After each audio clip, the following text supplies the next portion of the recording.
Well, ladies and gentlemen, I can see that all of you are well back on time because all of you know that this is going to be quite an interesting session because it's about health, about beauty, about cooking, about eating, about so many things. And so all of you are here. And I can see a beautiful lady who's going to be moderating and who's going to be chairing this session. She is a contestant. She's a beauty contestant, but I can see her beauty through and she's really beautiful. You're so beautiful. And I can see a lot of other handsome men around me also who's going to be part of the panel, I guess. So in a short while from now, we are going to start, and as soon as my favorite actor comes in, we are going to start off. Start? Okay. So ladies and gentlemen, there is a lot of excitement. I can see that, and without any delay, I'm going to start off with the power panel, Eat Clean, Burn It Right, Mantra to Healthy Living. I will add here, be happy and keep smiling. And the chairperson and our moderator for this session is the beautiful, gorgeous Ushoshi Sengupta. She is an Indian beauty pageant contestant. Please welcome her on stage as I request all of you to put your hands together for the gorgeous Ushoshi Sengupta. Ma'am, please take your seat as the chairperson and moderator.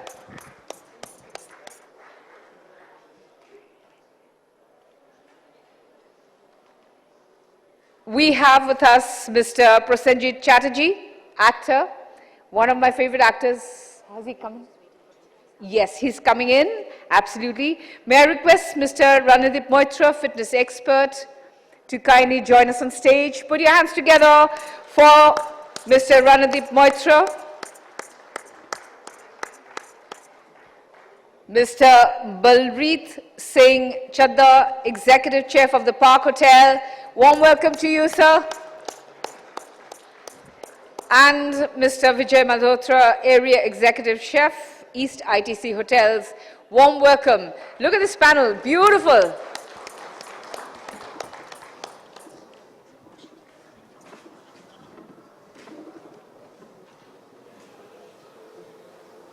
And here is my favorite actor, the most handsome, Mr. Prosenjit Chatterjee. Warm welcome to you. Please take your seat, sir.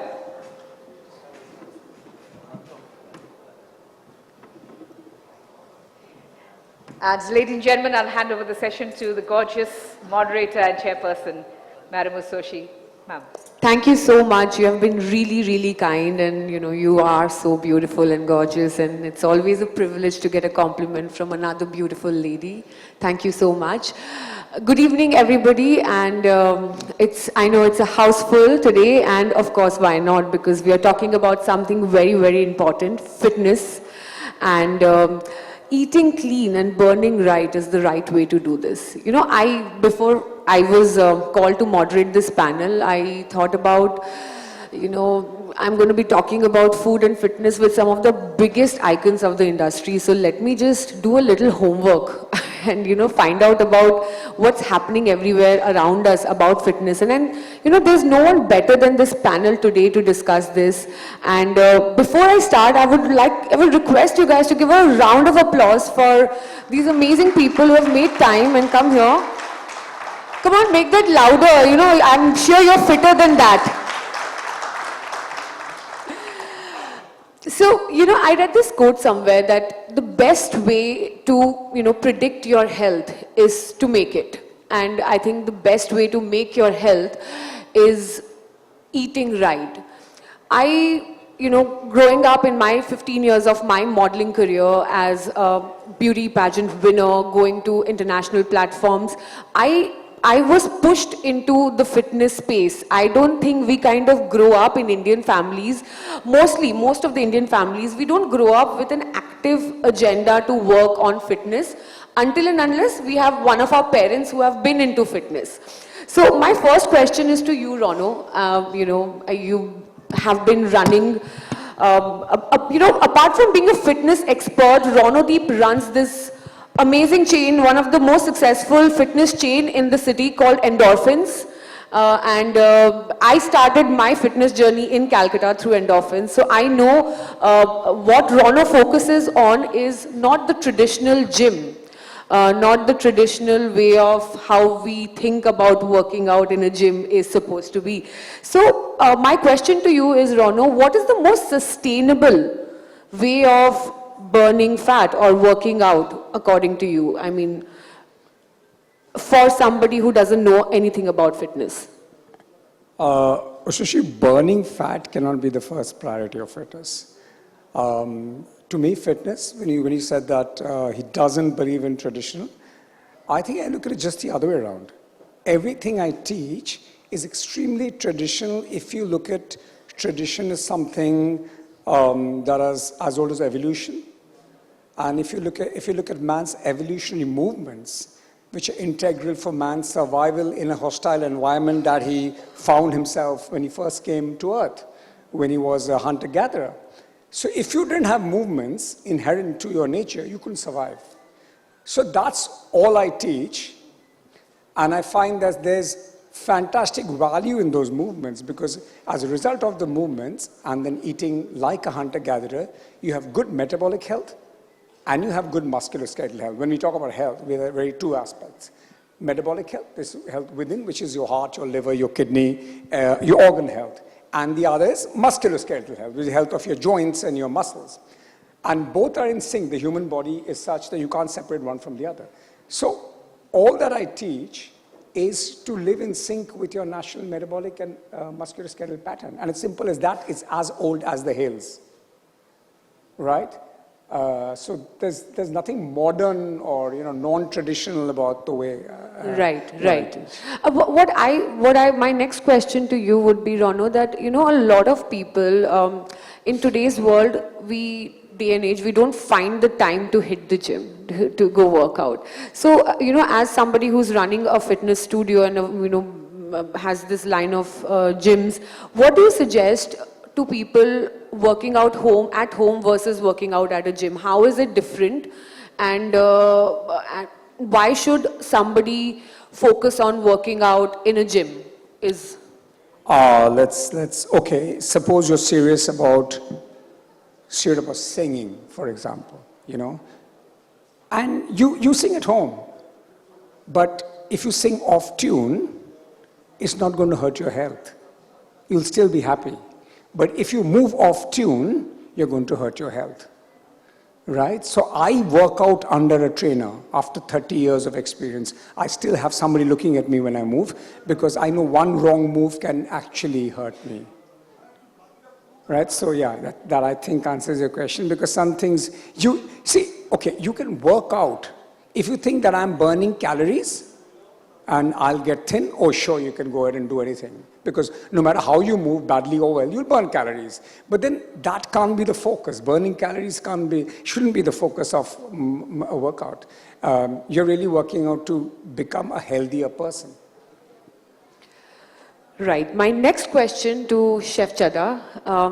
Chef, we all love our Indian khana. I mean, Indian food is the best, I feel. I remember going to the Miss Universe pageant and eating American food for 10 days and the Indian in me was crying. So I literally Googled dal, chawal, roti, and the first restaurant that came in, I ordered it. Now, of course, Indian food is not considered to be the healthiest, considering essentially the oil and the spices that we use in our food. So how do you kind of cater to the modern Indian or modern, customers who are looking at a healthier option of Indian food? Well, hello. So, one, I do not see the cuisine as Indian cuisine. I call it the cuisines of India. There are various cuisines, and now coming to the Indian food being healthy or not, let me address that. I don't find rice as an bad ingredient.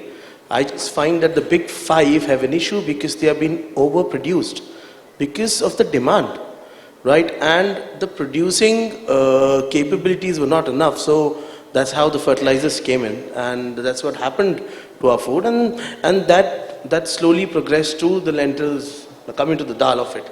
Now, say, imagine, do not use any refined oil, the kind of fat we use. Now, if you change the fat on a daily basis, like say today you have red peanut oil, you cook your food in red peanut oil, tomorrow you cook it with, a coconut oil, the third day you cook it with the yellow mustard oil, fourth day with the, I'm not a big supporter of the black mustard oil, but yes, the fourth day you do that.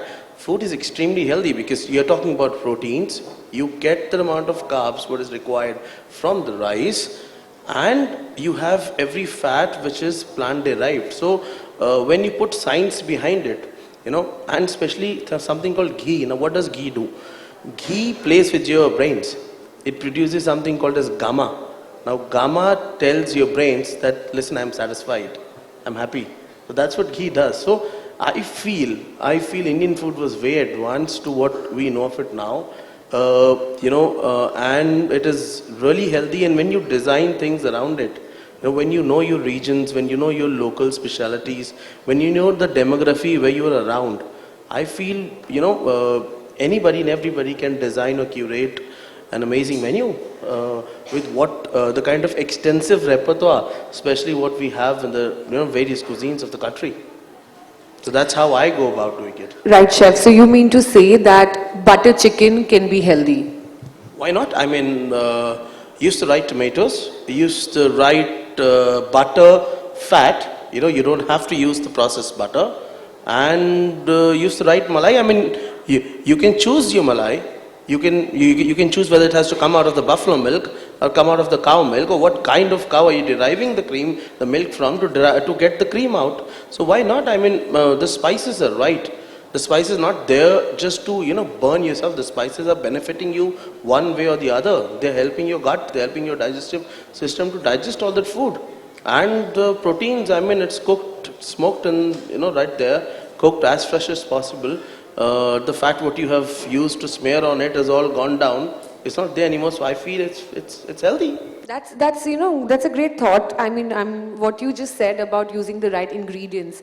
My question to Chef Malhotra is that, Chef, when we talk about ingredients, how important it is to choose the right ingredients in your journey to eat clean, and with the whole idea of having so many new malls and grocery stores, how a farmer's market and choosing the right ingredients can affect your health?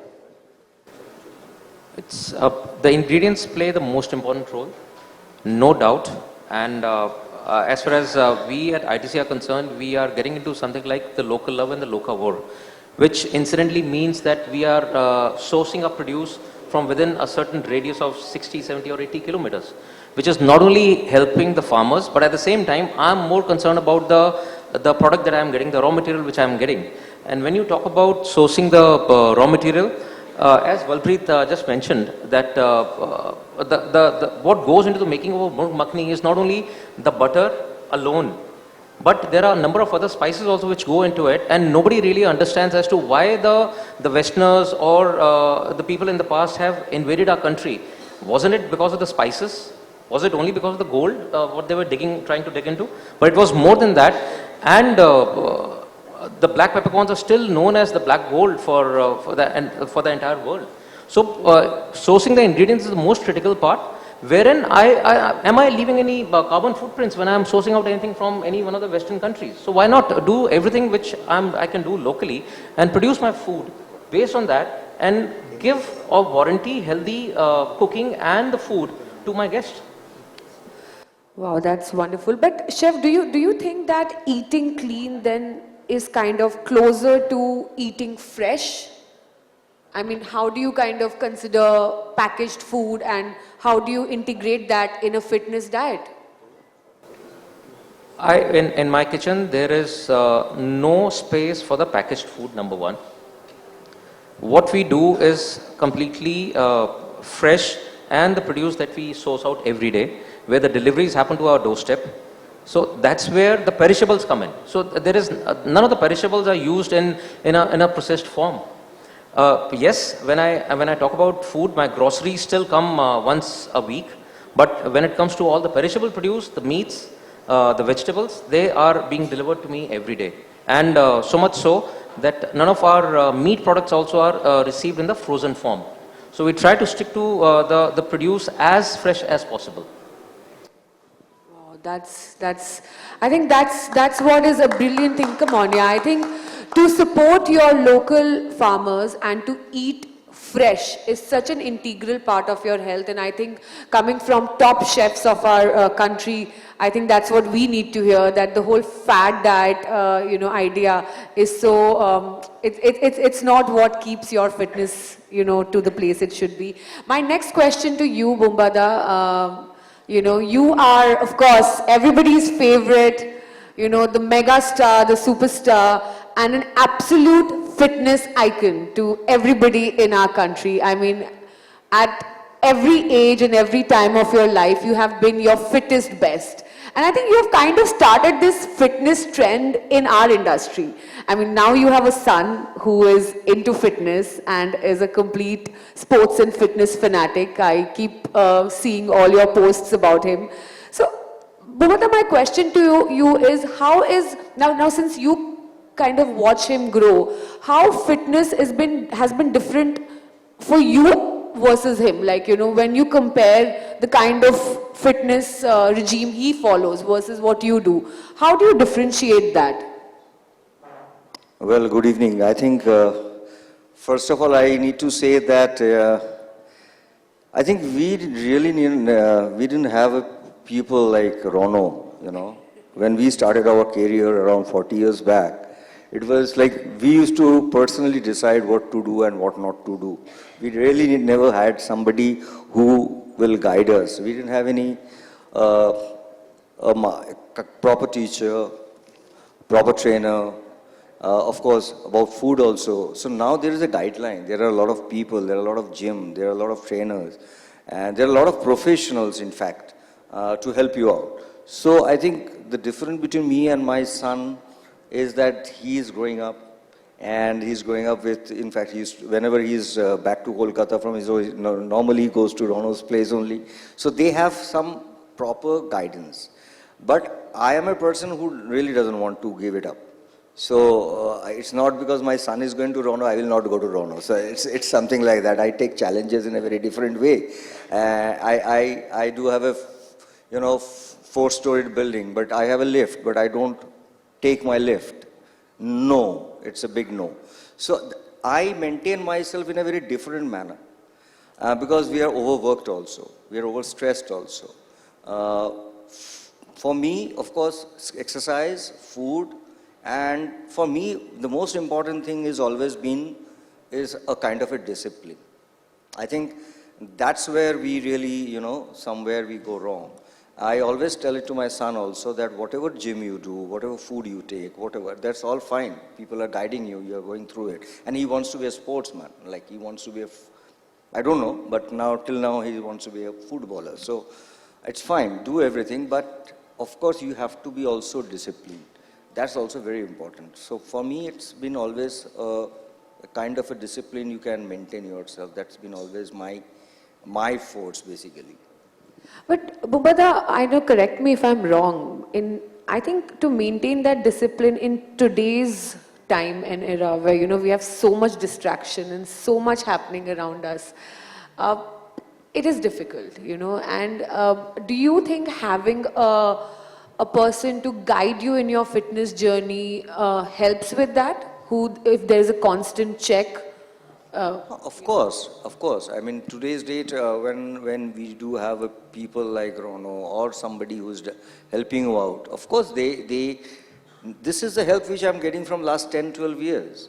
And the best part is in our city, I used to always say that we really never had good gym, 15 years back, 20 years back, we really had to find out whether it's a 5-star hotel or maybe some places where I still remember when Rono started a gym, it was a small old bungalow and hardly there were some machines there.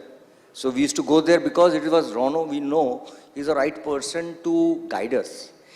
We have somebody expert with us. And slowly today's date, if you see, in every corner there is a gym. And not only from our profession. I said, even people are getting conscious about their health. People are using gym, they are taking proper food, they are taking help from the, proper people. So that is a huge advantage now, not only for the younger generation, I will say, rather for the people who are 50 plus. That's really helping us. And they're helping the society to have this kind of a gym and a proper trainer also.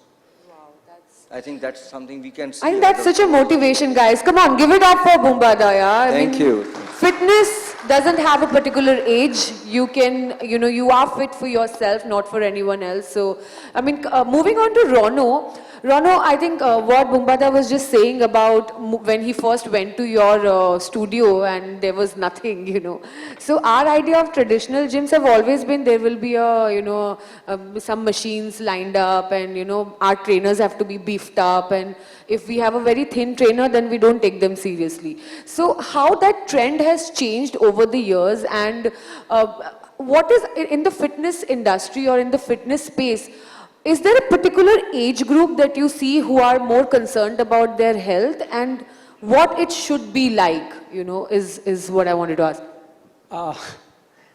Ushoshi, the thing is now, fitness still, despite all the changes, fitness still is looked at very much for most people from a very cosmetic point of view, number one. And it's also viewed as a luxury, right? It's not priority.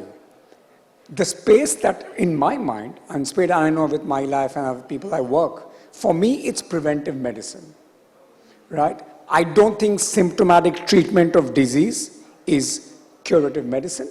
I think this is preventive medicine. Okay, so there are really the four doctors that you really need. Yeah, one is Dr. Diet, because you are what you eat without good food. One is Dr. Quiet, which could be your meditation, your books, your singing, your whatever gives you your quiet walks, your me time. And one is Dr. Happiness. And the last is Dr. Movement. But if you don't have the first three in place, then movement will be disastrous for you. Okay, so people are under stress, and they're in the office, and they drive in traffic, which is stressful, and they go into the gym, and there's loud music, and they get onto the treadmill and go boom, boom, boom, boom, boom, and they think I'm going to get health. It's not going to happen, right? So it's health to me is something holistic, and it's a marriage of all four, maybe five, maybe say things the way you look at it. So coming to where fitness is not how you look. You say you looked at big beefy guys and somebody who looks like a bouncer and saying, oh, no, it's how you feel within and your ability to do what you need to do. If you need to, like, I'm sure he has sometimes he had, 24-hour days, right? You start shooting in the morning and end up at night. And to be able to do it, performing the same way in the first ball as in the last, yeah, I think to me that is fitness. And you need to do everything that you need to do to able to do that, which means eating well, sleeping well, your thoughts, and moving well.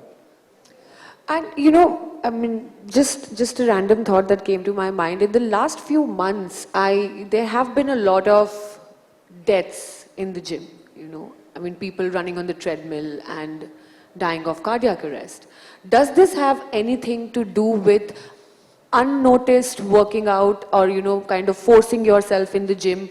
How do we understand when our body is saying no to us? What is the right way to gauge that at a fitness studio? Okay, so that could have just been a coincidence. They might have just been on a treadmill when they died. But let me tell you, putting your heart under stress, submaximal stress, like stress that couldn't go on for 45 minutes or 1 hour, but just submaximal, is disastrous for your heart. So when they say do cardio for a strong heart, it's a complete myth. So when you put your heart under stress for such long periods of time, your body secretes something called cortisol, which is a stress hormone, right? And that stress hormone can't be good for your heart. We were never meant to walk, jog as a species. If from where we came, if we went walking in the forest, we would get eaten up. So our brain can't make us believe that walking can be good for you. Because we couldn't just go for, we are the only species that goes for a walk or a jog. Jog is completely unnatural to animal kingdom or to human. I mean, why do you jog? We are the only species to go for, go for a recreational run. It's not necessary for your body at all. Right? In fact, there was this guy called Jim Fix in the 80s in America, and he said he was a big one for promoting jogging or marathoning for health, until he died at the age of 50 with a heart attack, and that's called the Jim Fix syndrome. He used to go for a run every day. So running is primal. We only run to escape, to get away from danger, to chase an animal, to escape from an animal. And all of it is done in speed. It's not a recreation. So every time you go to go and get on a treadmill and walk or run or jog. I mean, I wish you could run. Most people can't run, they pretend to run. Most marathoners, you look at them, they're just pretending to run, and they like it because there's a good cocktail party bucket list to say that I've done a marathon.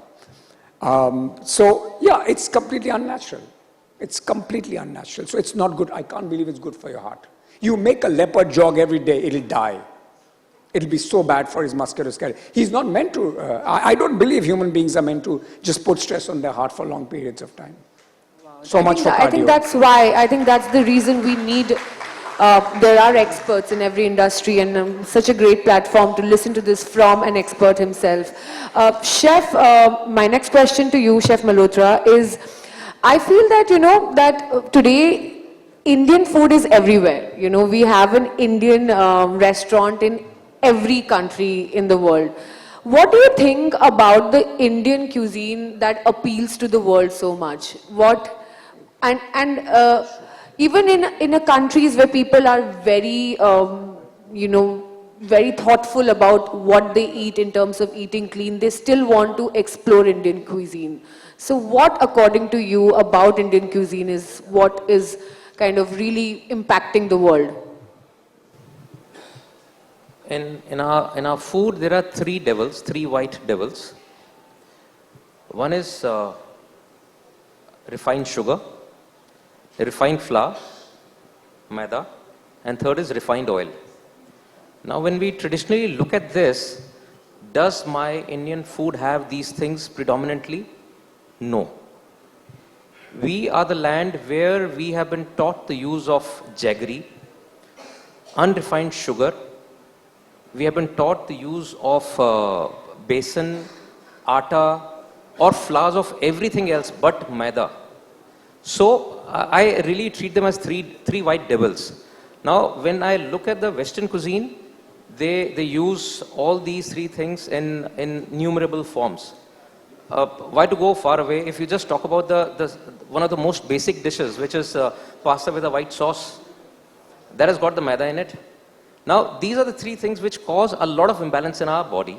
Coming back to your question, which is the Indian food all across the world, why the Indian food is loved now?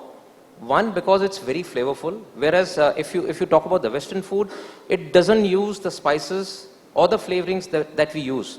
Which international cuisine talks about use of cardamom, cloves, cinnamon, or in totality, any one of them, in combination or singularly. So that's where they all form very integral part. But now the science is unraveling a lot of things once again, that what role all these spices play in our cuisine.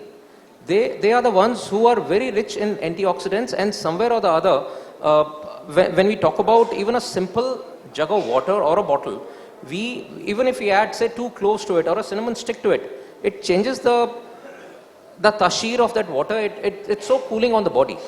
Now, that is where the world across is realizing the importance or the health benefits of the Indian food. As Balreet was mentioning, that when we are cooking with the fat medium, why is it that we have gone away from the use of dalda completely?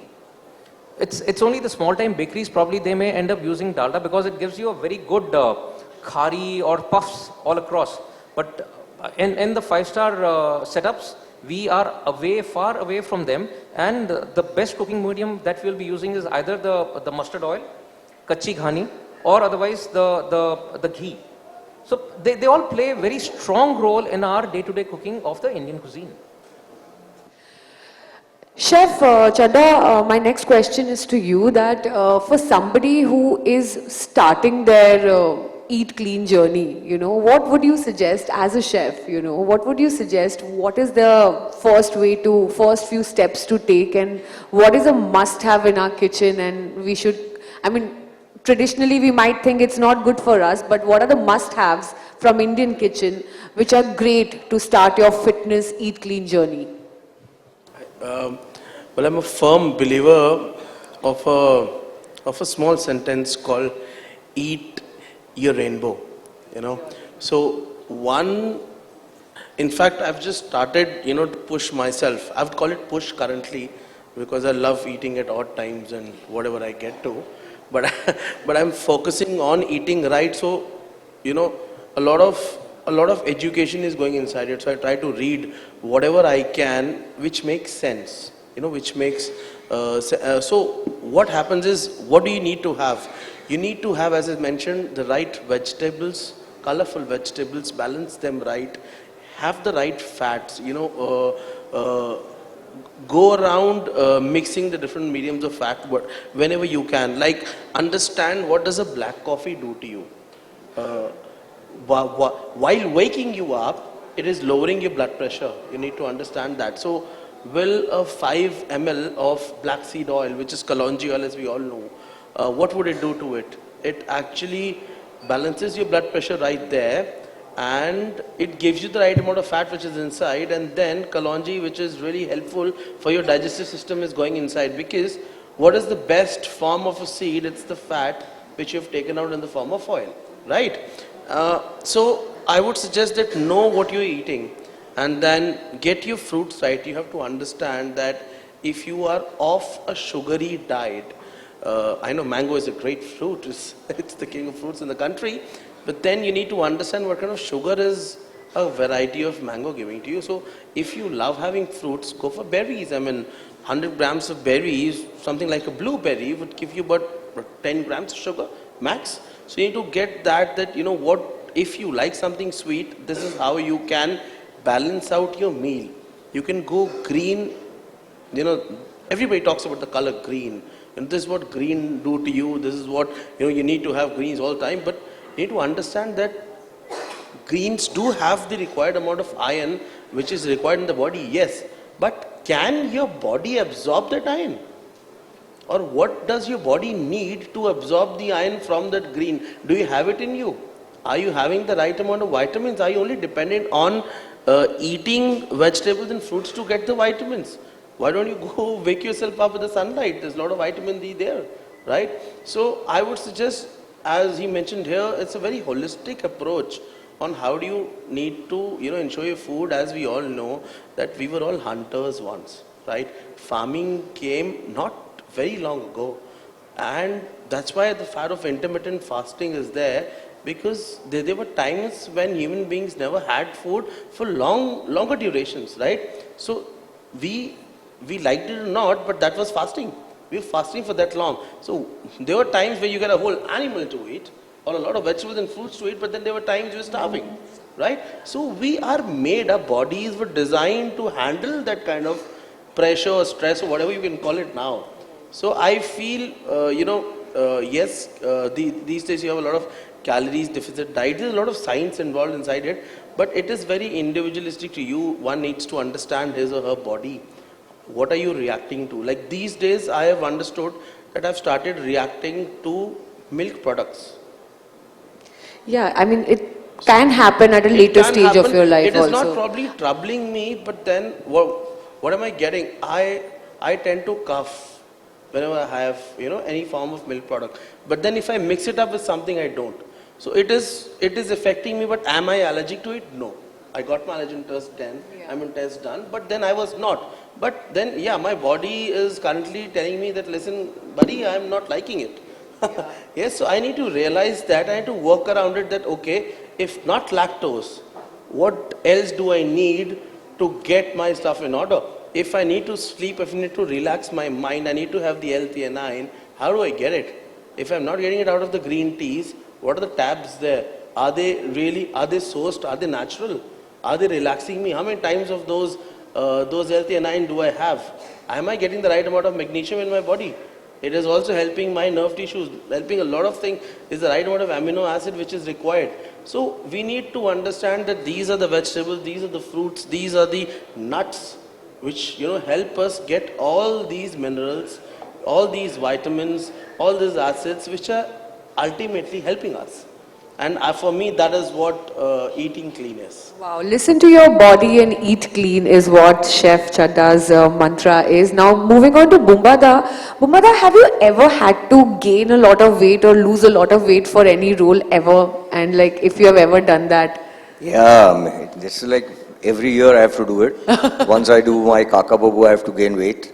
When I'm doing a film like Shesh Pata, which is going to release on 14th April, I had to at least reduce around 10 to 12 kilos. I had a very bad thing for around 2 months was a raw diet. So do you follow like a fad I diet? really wanted to see that it's like I should look sickly.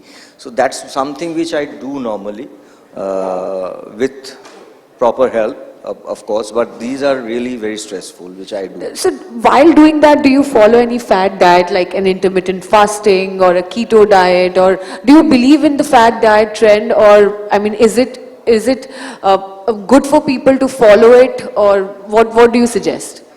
I'm not an expert to say on that, but of course, when I do it very purposely because I have to do it for my profession, Sometimes I need to look, like when I did Netaji Subhash Bose, I never looked like Netaji Subhash Bose. I had to really gain weight for that.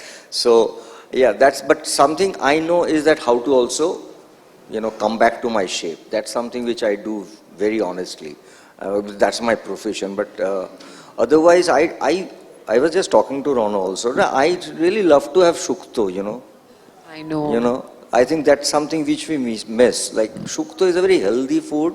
Why not? Why we talk that food is bad? I mean, you have to choose the right food. And I don't know about this long, kind of a thing which people are doing right now, that they're eating at 9 o'clock again in the morning after maybe at 12 hours, 14 hours they eat. It's something which is very on for the younger people also I've been seeing. I'm not very sure that whether it is very right or wrong. But I will prefer to have at least something in every 2 to 3 hours, which I try to do. Something which is healthy. That's the way I handle myself. I'm sure you don't eat anything, Bumbada. No, I eat, but I eat less. I know he's extremely disciplined about his food. And it's not now. Ever since I I'm know sure, him, yes. he's very, very disciplined. Rono, what's your take on intermittent fasting? Since it's a fad right now, people everywhere are doing it. Yeah, but there is a science behind it, because like Balreet said, that he says, I eat at odd hours. Your brain is not supposed to know when you're going to eat. We eat for social reasons, right? Okay, it's 1 o'clock lunchtime. Our brain is not programmed like that. Like you said, we are hunter-gatherers. So if you're lucky to have a kill, if you're lucky to collect enough fruits and berries, we'll eat. Otherwise, we just go hungry for a long time. We don't get up in the morning and there's the lavish breakfast. You say you should breakfast like a king. Absolutely wrong. Right? So anyway, this is not the time and place to get into this. But yeah, fasting is great for the body. You know something? If you can, I know my doctor, for example, yesterday we were in a wedding, a party, and he looks at his watch and it says 42 hours. I said, what's that? He said, I haven't eaten for 42 hours. But I know if today you didn't eat for 3 days, every cancer or maybe the potential cancer cell in your body would die. It can be born again because cancer cells are born in the body all the time. I'm just saying that you would have none of it. In fact, in Germany, before you go in for chemo, they don't let you eat for about 48 to 54 hours or something like that. And so that's how good fasting is for our body, because remember, when the insulin, there are a lot of villains, like for example, cholesterol gets a bad name. There's nothing wrong with cholesterol. There's no good or bad cholesterol. Cholesterol is neutral, is neither harmful nor harmless. It's insulin that's the big villain. It's insulin, let me tell you. And when insulin levels drop, and they have to drop, our growth hormone levels go up. They have a relationship where one goes, So growth hormone is the repair hormone in your body, and it has tons of work to do. It's like your skin, your hair, your organs need to rejuvenate, you need growth hormone. Okay, so when you're suffering from a disease that and primary, so again, not a place to get into it, but I have an autoimmune inflammatory condition. And if I could, I don't fast. If I could, I've done it. I've done, like yesterday I went 18 hours without eating. But if I could do more, it's fantastic for my inflammation. I've felt it. Wow. On that note, I'm going to open the panel for the audience. I'm going to take some questions. Anybody? Yeah. Can we have a mic for sir, please? Can we have a mic for? Okay. Thank you very much. Hello. Yes. Thank you. This is for Mr. Moitra. And it's more of a request. You know that thing that you said about man not being, cardio and running and jogging is bad for you? If you would very kindly say that again, I want to record it on my phone and send it to my wife. Okay, I'll say this in a slightly more serious way. Running,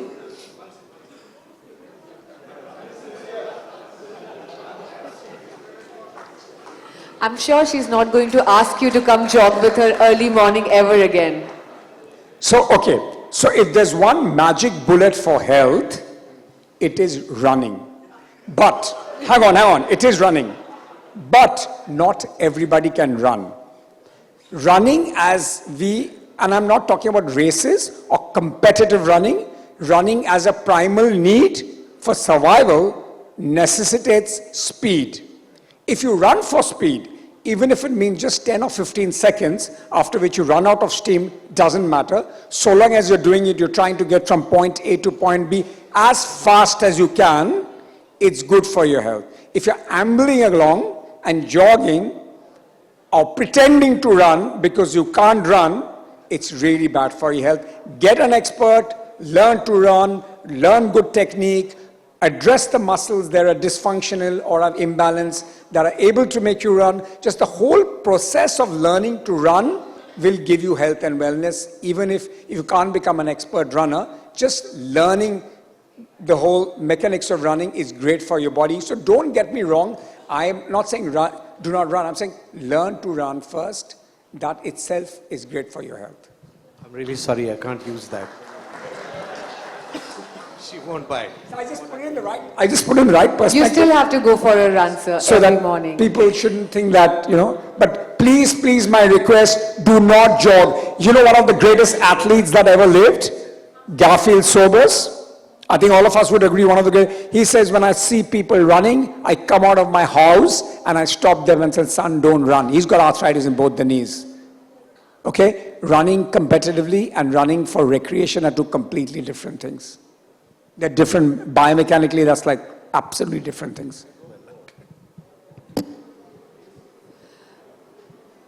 And we're going to take 2 more questions. Okay, can we have the mic for the gentleman in the second last row? Hi, so it's like a general question. Can affordability and eating healthy, like you mentioned, blueberries instead of like refined sugar, can affordability and eating healthy go hand in hand in a middle class Bengali household? That's my question. Chef Chadha, would you like to take up the question? Definitely. I mean, in fact, this issue was addressed way long back. See, India is the largest producer. I would just, talk about one ingredient. I can talk about many, like Chef had mentioned here, jaggery. India is the largest producer of millets. The varieties of millets what we have, because millets can grow when it's flooding, they can still grow when there's drought. Imagine the price what you're getting it at. So if you're right there, you can get them for really cheap. The biggest benefit of a millet is that you cannot eat a lot of them. It automatically, your body can only take a certain amount and you're satisfied. Right? So that solves that, if you find them expensive, you're not going to eat, like somebody eats good 400 grams of biryani in Kolkata, you cannot eat that with a millet, if you're doing that. In terms of vegetables, if you're talking about, a lot of people think that organic vegetables are expensive. It's the way they're marketed. You can fetch those in fact, nobody's stopping us from growing a lot of vegetables in our terraces. We can actually grow them. It's not, in fact, there are different mediums which help us to grow them. And it's just a little bit of hard work which is involved there. And even if you find them on, there's a German way of farming called as biodynamic farming, which is done as per the lunar calendar. That ensures that the vegetables which are grown with that medium, as chef mentioned something about tasir, where, so those vegetables are only, they don't produce heat in your body, right? So, all these vegetables, they grow in, so in fact, a lot of Indian farming is done by the biodynamic way. So all of them, when we go to those farms, it's actually cheaper. It's just the way it's marketed, which is making it expensive. A nice trip to one of these farms would fetch you all of these, ingredients at the affordable price. So yes, they go hand in hand. Okay, so you're from Calcutta? Yeah. Okay, you're Bengali? Of course. You know what is lal shak? Lal shak? Yes. Lal shak? Yes. Kolmi shak? Obviously. Shukto? Haan. Amloki? Trifola? Obviously. Nimbegun? Yes. Expensive? No.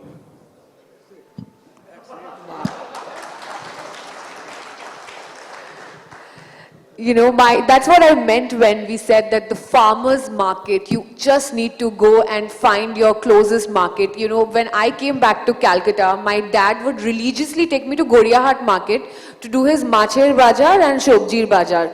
Of course, he would spend 1 hour in Macher Bazaar and exactly 20 minutes in Shobjir Bazaar. That's a separate thing. But the fresh produce, you will be surprised to see what our markets can give you. One more question, sir. Okay, we'll take two. One question. Okay, anyone can go first.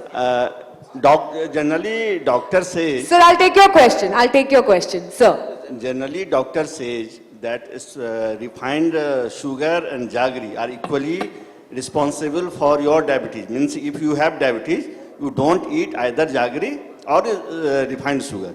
So how the users or general public will understand the benefits of the jaggery and from the sugars, sir? Chef Malhotra, Chef, would you like to answer this? See, everything consumed in moderation is okay. Once the body's threshold breaks, then probably the doctors come into the picture and they have to play their role. That's where the degrees and everything is there. So, but having said that, the unrefined ones are more reliable as far as the refined ones are there. Jaggery is one part of it, but similarly, when you get into stevia, for example, or these natural sources are again so good, which give you the natural sugars in your day-to-day consumption. As another thing that when we were discussing about, when Balreet again mentioned about the mango part, or the berries, where mango, 100 grams of mangoes will easily give you about 100 calories. But similarly, 100 grams of berries will not give you 100 calories, but somewhere around 10 grams, 10 milligrams. So that's where it is. How do you moderate your meal? Even if it is, it's not necessarily that you have to be reliant on the medicines all the time. But if we start regulating, especially after 40, if we start regulating and be careful of what we consume, it's going to play a long role in your longevity, in your long life and a healthy living. I'm just going to add a quick point there, sir. Sugar is sugar, whether it's white sugar or jaggery. I think jaggery is the lesser evil. And also, if you have to see what kind of cuisine what sugar your cuisine needs. Like, you can't make a tea cake with jaggery, or you can't make a nice Indian paesh without, with sugar. You need a jaggery for that. So you need to see what form of sugar is used in which part of your cuisine and how you are consuming it. But having said that, I think jaggery is the lesser evil than the white sugar. But having both in moderate, it could be good for you. But as humans, we don't know where the limit is. I mean, I can eat 100 cakes. I'm sure Chef would agree to that. No, definitely. You see, that's why I started by answering that everything done in moderation is good for the system. But the moment it's bridging or crossing that limit, that's where it starts playing in a negative manner on our body. Absolutely. Absolutely. Sir, last question. I know you have been wanting to ask this. My question to Moitra and maybe others also. You discussed, you touched the word of fasting. In Jainism, we have 18 hours and 36 hours of the fasting. And that is the best thing in the body. So wouldn't you be suggesting the next generation, like Prosenjit also mentioned, the next generation, on the advantages of the fasting, how it brings to the body and everything, and it grows all these stuff which is of most good for the India, the India and other things. So shouldn't be it taken as a this thing what you say is a necessity to express the details, advantages of the fasting on the body. So it kills fasting kills 36 hours, everything in the, what is there in the system, it cleans out and the next day it is fresh. See, along with fasting, there are many trends that are beneficial for the body, but not everything is peer-reviewed or scientifically established. So it becomes controversial when you come out and make a policy decision on it. You can't suddenly have a policy decision on health saying everybody should fast. It's a very personal thing and largely anecdotal, but you have to face it yourself. You have to find out for yourself, because it'll work for a lot of people, it may not work for a few. I mean, even the most successful policies could be relevant to about 80% of the population. It's very successful. But yes, I can say that a lot of younger people are realizing the benefit of fasting. I know a lot of young people who fast, and they probably fast better than the previous generation. I know of a young boy, but in the early 20s, was very reluctant to come to, when I first took him to my doctor, he's an expert in functional medicine. He said, oh, I can't fast. What is this? My grandmother won't let me fast. Khate peete ghar ke ladke, ye khana nahi khata, kaise ho sakta hai? Today, that boy is on a 1 meal a day diet. And he said, I've never felt better. So you have to, it's something that you have to do it yourself and realize you can't impose it on people saying, oh, you must fast. But you try it. I mean, like, you should open to it and try it and see how you feel. And you feel like $1 million. And I have personally seen parameters in people with clinical, with diabetes, thyroid, blood pressure. I've seen how these markers have improved with fasting. So I am convinced. Thank you so much to all the panelists. Thank you to everyone who made time for us. You guys have been a wonderful audience. Thank you so much for joining us and listening to us. I think eating clean and burning right is a very personal journey. You need to follow this under a right mentor if you can, sustainably afford it. If you can't, there are ways to reach out to, experts in today's day and world, through online portals, through their social media. But a fitness journey is a very personal journey, and everybody at this day and age should embark on it. Thank you so much for listening to us, and thank you so much to each one of you for sharing your knowledge with us. Thank you. Thank you so much for that very, very interesting and very intense session. May I request Mr. Dhruva Mukherjee to kindly come on stage, please, to present mementos to our moderator, our speaker, and our panelists here today. Thank you very much, Ushoshi Sengupta, for that interesting session. Mr. Vijay Malhotra, thank you very much, sir. Mr. Prosenjit Chatterjee, thank you very much for sharing your views with us. Mr. Ranadeep Moitra, thank you very much, sir. And Mr. Balreet Singh Chadha, thank you very much, sir, for sharing your inputs with us. This has truly been a very enriching session for all of us. May you please step forward, request all of you to step forward. The photographers are waiting for a photograph with you.